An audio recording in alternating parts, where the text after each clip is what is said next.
आप देख रहे हैं महोबा टुडे। 12 बरस लोग कुकुर जीवे, 13 बरस तो जिए सियार, 18 बरस तो छतरी जीवे, इससे आगे जीवे तो धिक्कार। जी हाँ, ये बुंदेलखंड की वीरता है और आजकल कजली मेला का समय चल रहा है। पृथ्वीराज चौहान की सेना को खदेड़ने वाले वीर आला उदल की याद हो रही है और जगह जगह आला गायन किए जा रहे हैं। हमारे साथ बात करने के लिए खुद आला गायक शरद और उनके साथी जितेंद्र मौजूद हैं। हम दोनों से बात करने का प्रयास करेंगे और जानेंगे आखिरकार आला की वीरता के पीछे की क्या कहानी है और कजली महोत्सव क्यों महोबा में मनाया जाता है। शरद, चंदेलकालीन राजाओं की वीर गाथाओं को संजोए यह कजली महोत्सव चल रहा है जी, कितना विशेष है और ये किस तरीके से यहाँ की परंपरा रही है और क्या रहा आला उदल का इतिहास? जब पूरे भारतवर्ष में कजली रहती है और जब पूरे भारतवर्ष में रक्षाबंधन मनाया जाता है तो हमारे महोबा में बुंदेलखंड में एक दिन बाद कजली रक्षाबंधन मनाया जाता है। इसलिए मनाया जाता है कि जब पूरे भारतवर्ष में रक्षाबंधन चल रहा होता है तो हमारे यहाँ महोबा में कीरत सागर में पृथ्वीराज चौहान से युद्ध होता है। तो इस वजह से हमारे महोबा में एक दिन बाद रक्षाबंधन मनाया जाता है। क्या इतिहास है, क्या वीरता है? जब आला उदल का नाम आता है जितेंद्र, तो क्या लगता है किस तरीके से भुजाएं फड़कने लगती है, क्या होता है? देखिए, कहते हैं भुजा बहादुर फरकन लागे, नाचन लगे मुच्छ के बार, और कट कट बूटी गिरे खेत में उठट रुंड करें तकरार।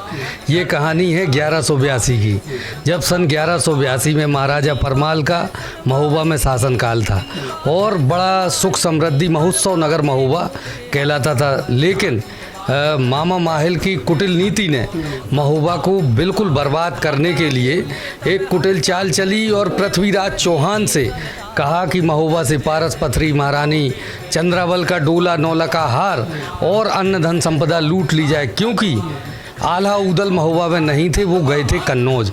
क्योंकि मामा माहिल की कुटिल नीति ने आला उदल को निष्कासित करा दिया था महोबा से।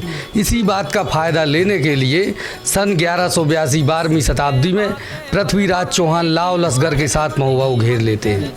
और जब महोबा को वह घेरते हैं तो महारानी चंद्रावल का डोला जा रहा था कीरत सागर। यही कारण था कि महोबा में रक्षाबंधन एक दिन बाद मनाया जाता, क्योंकि महोबा में जिस दिन रक्षाबंधन होना था उस दिन पृथ्वीराज चौहान ने आक्रमण किया। और जब यह बात कन्नौज में आला उदल को पता चली तो वो साधु भेष में महोबा आते हैं और पृथ्वीराज चौहान की सेना को खदेड़ देते हैं। कहते हैं कि था सावन का मास दिवस था रक्षाबंधन, था सावन का मास दिवस था रक्षाबंधन, कजली का त्योहार मना रहा था बावनगढ़ का सिंहासन। बादल नभ में घुमड़ रहे थे, अंधियारी झुकती आती थी, वर्षा के स्वागत में कजली जन गाथा धरती गाती थी। बाल वृद्ध क्या युवा सभी पर सावन की खुशहाली छाई, जैसे एक साल के अंदर दो दो बार दिवाली आई। कहीं दूर पर धीमा धीमा जगनिक का स्वर सुन पड़ता था, यही राग था जिसको सुनकर रण में जोश उमड़ पड़ता था। अच्छा, आला उदल सेनापति रहे हैं यहाँ के राजा परमाल के, तो वो जो कनेक्शन था कि मतलब जिस दिन डोला लूटा गया, इस दिन आक्रमण हुआ, तो क्या कोई राखी का सूत्र भेजा गया या कोई पत्र भेजा गया था कन्नौज? बिल्कुल बिल्कुल। देखिए, मैं आपको बताऊं, जब पृथ्वीराज चौहान ने महोबा को घेरा तो महोबा की महारानी ने पृथ्वीराज चौहान से समय मांगा कि हमारे योद्धा भी बाहर हैं और हमें कुछ समय चाहिए। तो उस समय की ये राजनीति और रणनीति इतनी शानदार थी कि पृथ्वीराज चौहान ने समय दिया, और जब समय मिला तो कविवर जगनिक को महारानी ने पत्र लेकर सीधे कन्नौज भेजा। और जब उन्हें ये बात पता चली कि महोबा पर संकट है तो वह तुरंत महोबा की तरफ निकले।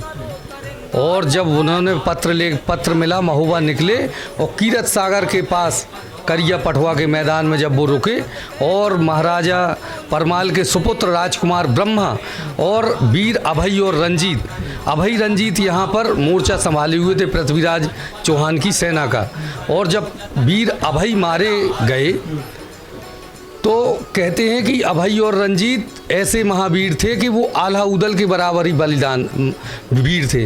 कहते हैं कि अभय रंजित जे बलिदानी लेके महाकाल अवतार, हाहाकार मचा दो रण में चौदस करन लगे संहार। जब ये चारों तरफ संहार करने लगे और इन्हें ऐसा वरदान था कि जब तक ये सेना की पीठ न देख लेंगे तब तक ये लड़ते रहेंगे। तो जब पृथ्वीराज चौहान ने इनका सर काटा और अपनी सेना वापस कर ली तो इनके रुंड गिर गए।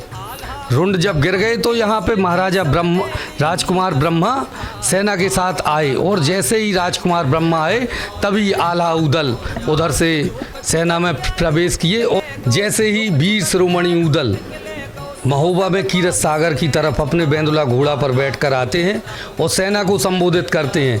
कहते हैं कि दाब बेंदुला उदल आवे लहरातात बैदुनी पाग, और मूर्छन मूर्छन घोड़ा नाचे उदल कहे पुकार पुकार, नौकर चाकर कोनो नहीं है तुम सब भैया लगो हमार, और मातृभूमि पे जो संकट है सब भैया मिल करोगो। फिर क्या था, सेना जोश में भर जाती है और खटखट खटखट तेगा बोले खटखट बोल रहे तलवार, बड़े लड़ैया गढ़ महोबे के जिनसे हार गई तलवार, और पृथ्वीराज चौहान की सेना को पलायन करना पड़ा महोबा से। ये महोबा के आल्हा उदल की कजली महोत्सव की वीर गाथा है। क्या लगता है, 52 लड़ाइयाँ लड़ी आल्हा उदल ने, और माना जाता है कि देवी उपासक रहे हैं। कौन कौन सी देवी के उपासक रहे हैं, कैसे कैसे वरदान थे इनके पास? आल्हा और उदल की अधिष्ठात्री देवी माँ चंद्रिका और माँ शारदा इनकी बहुत, जी, मैयर की माँ शारदा और महोबा की माँ बड़ी चंद्रिका देवी इनकी कुल देवी रही हैं। जी, क्या वरदान थे इनको? बताया था आल्हा अमर है, आज भी अमर माने जाते हैं। जी, आल्हा तो आज भी अमर हैं, और सर्वप्रथम अगर आप कभी भी जाएं मैयर की शारदा माता में, तो सबसे पहला एक पुष्प जो मिलता है वो आज तक जो वहाँ के मुख्य पुजारी हैं वो भी नहीं देख पाए हैं कि ये कौन रख के जाता है, लेकिन कहते हैं कि आल्हा सबसे पहले पूजा वहीं करते हैं, और सबसे पहला जो पुष्प होता है वो आल्हा ही चढ़ाते हैं माता शारदा की। सर, 4 लाइन में अगर आल्हा की वीरता को बताना चाहेंगे तो कैसे बताएंगे आल्हा की? अरे आल्हा उदल खां जग जानत नामी सूर महोबा क्यार, तिनको साखो कभी जगन ने कत के छाप करो तैयार, दोनों फौजें एक मिल हुई गए रण में बजन लगी तलवार, अररररररर गोला छूटे सन सन परी तीरन की मार, तेगा चटके बर्दमान को कट कट गिरे सूर सरदार, पैदल के संग पैदल अभर और असवार संग असवार, होदा के संग होदा भिड़ गए हाथी से हाथी भिड़ जाए, 12 कोस के चौगिरदा में तेगा बिजली सौ चमकाए।